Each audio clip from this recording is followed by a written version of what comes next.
Lalu pemirsa, faktor apa saja yang membuat terjadinya selisih suara dukungan yang begitu signifikan bagi tiga Srikandi yang tengah berkontestasi di Pilgub Jawa Timur 2024? Untuk membahasnya kita bergabung bersama dengan pengamat politik yang juga Direktur Eksekutif Poltreking Indonesia, Hanta Yuda. Mas Hanta, selamat sore. Selamat sore, Bung Leonard. Ya, Mas Hanta, ini angka 57,3% amat tinggi, tapi apakah itu sudah artinya mengunci kemungkinan pemenang dalam Pilgub Jawa Timur atau seperti apa Poltreking melihatnya? Survei ini tentu membaca tren per hari ini. Kalau pilkadanya tinggal kurang dari 1 minggu, maka sudah bisa dikunci diprediksi pemenangnya Kofifa Emil. Tapi karena mengingat pilkada Jatim, seluruh pilkada serentak tentunya masih berlangsung 2,5 bulan, maka belum bisa disimpulkan, masih mungkin dinamis. Tapi jaraknya memang terlalu jauh. Kemungkinan potensi kemenangan terbesar ada pada pasangan Kofifa Emil. Nah, tidak hanya elektabilitasnya 57,3% yang terpaut cukup jauh ya, 22,7% dengan Risma yang selanjutnya. Tapi kalau kita bedah ke dalam, Bung Leonard, ini keunggulan Kofifa Emil sebagai petahana cukup dominan. Misalnya satu, kita cross tabulasi dari sisi subkultur aglomerasinya. Jadi dari kultur 5 yang kita kenal di Jawa Timur, Arek, Mataraman, Tapal Kuda, Pantura, dan Madura, semuanya itu unggul di pasangan Kofifa Emil. Dari suku etnis mayoritas Jawa Timur, yaitu Jawa dan Madura juga unggul. Kelompok usia dari Gen Z, milenial sampai baby boomers itu juga unggul mereka. Nah, yang juga menarik ketika bicara Jawa Timur adalah bagaimana sebaran dengan NU. Pemilih NU juga cukup solid mendukung pada pasangan petahana ini.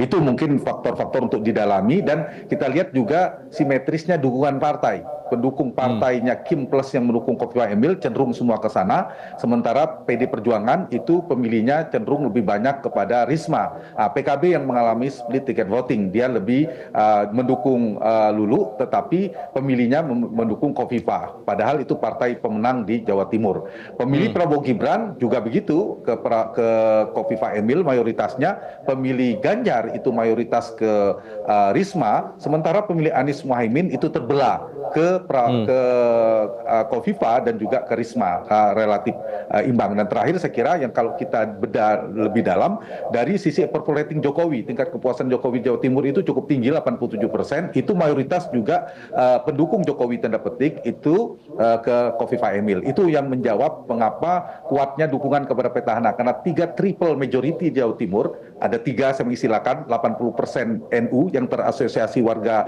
Jawa Timur terasosiasi NU yang yaitu 80%, kedua adalah pendukung Jokowi yang paling tidak mengapresiasi positif kinerja Jokowi 87%, dan yang ketiga pemilih Prabowo kemarin di Pilpres April 2024 sebesar 65%, itu mayoritas 3 triple majority itu dukungannya cenderungannya ke Kofifa Emil, Bung Leonard.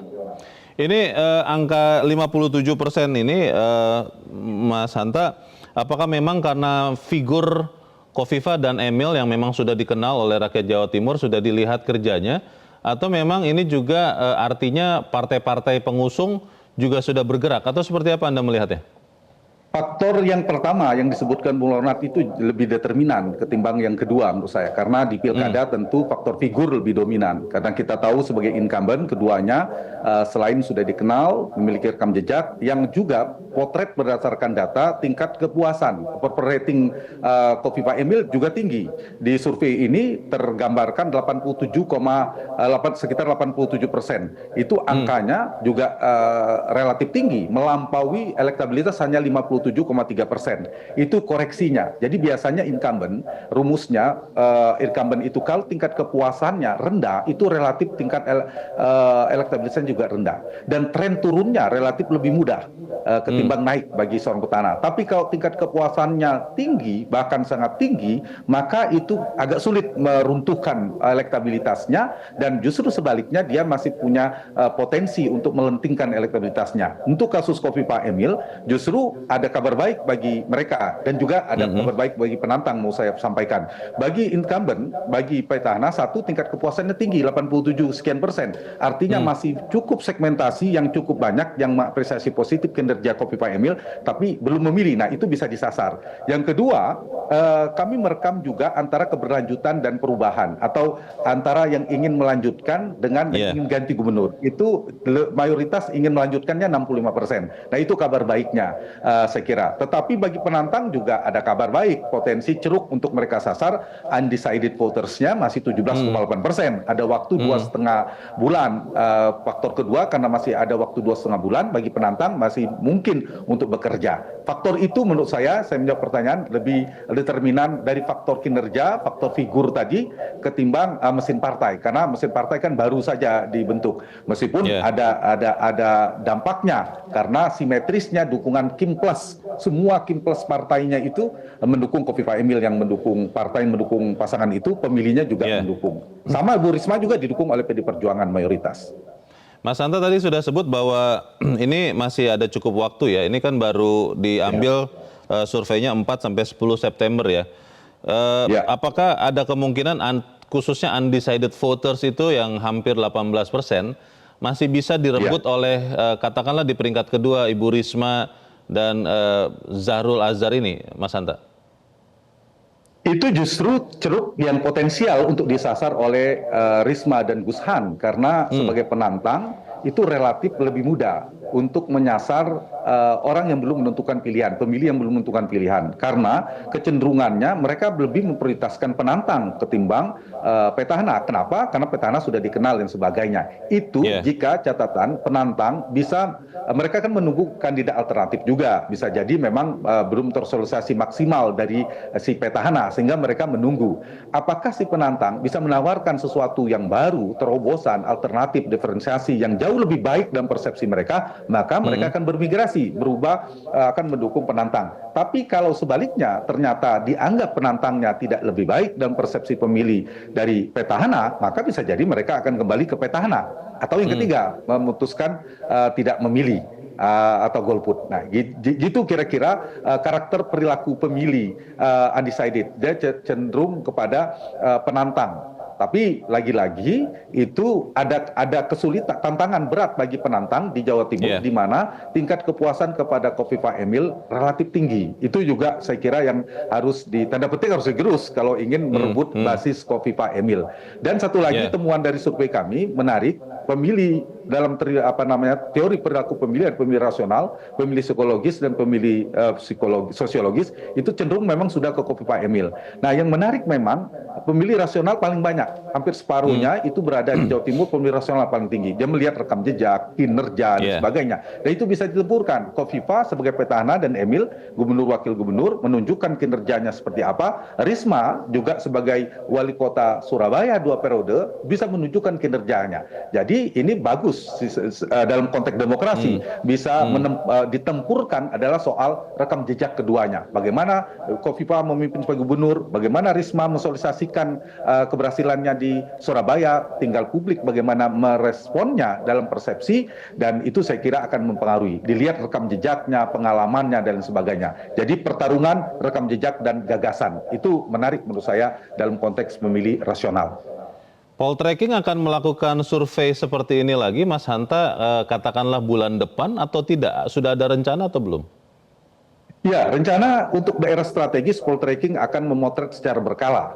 Di daerah-daerah strategis sebenarnya selain Jawa Timur, mungkin dalam waktu dekat kami juga akan mempublish Jawa Tengah, Perang Bintang, kemudian Jawa Barat, juga Jakarta, serta daerah strategis lainnya. Kami sudah memiliki datanya, tetapi akan dipublish satu persatu. Nah, kemudian insya Allah kita akan memotretnya secara berkala.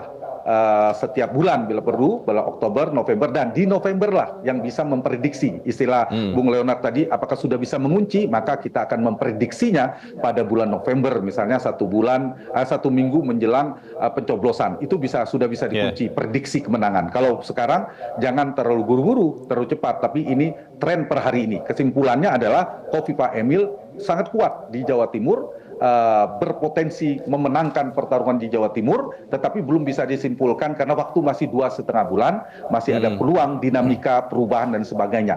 Khofifah Emil bisa menaikkan elektabilitasnya pun bisa sebaliknya, penantangnya Risma maupun Lulu itu juga punya potensi untuk menaikkan elektabilitasnya di sisa waktu 2,5 bulan ini. Jadi ini adalah potret per hari ini, kita lihat lagi perkembangannya di bulan Oktober dan terakhir di November seperti apa. Pertanyaan saya, ini pertanyaan terakhir Mas Hanta, terkait dengan Jawa Timur saja sebetulnya yang tadi saya barusan tanyakan. Bulan depan poltreking akan bisa memotret lagi dan angka 57,3% itu masih bisa berubah atau selama pengalaman selama ini memang sudah relatif ajak kalau Anda lihat? Ya, ini pertanyaan penting, saya kira pertanyaan mahal buat para kandidat yang akan bertarung. Ya, tentu kita daerah strategis, seperti saya katakan, termasuk Jawa Timur ini sangat strategis. Kita akan memotret setiap di bulan Oktober dan November.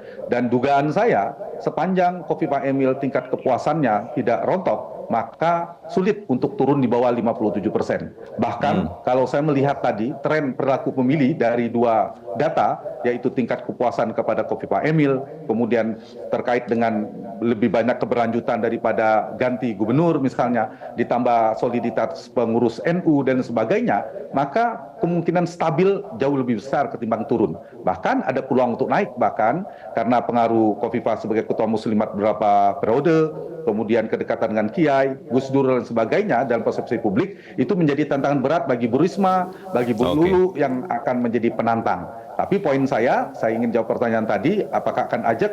Poin yang bisa saya prediksi, kalau tidak ada blunder politik, tidak ada tsunami politik yang luar biasa, di saat yang sama penantang tidak mendapatkan momentum politik luar biasa, maka kemungkinan untuk perubahan signifikan sulit.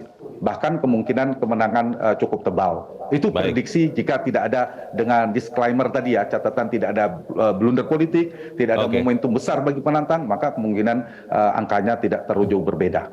Begitu, kita akan ikuti sama-sama karena politik itu selalu disebut cair. Terima kasih Direktur Eksekutif Poltreking Hanta Yuda sudah mencerahkan kami. Selamat sore. Jelajahi cara baru mendapatkan informasi. Download Metro TV Extend sekarang.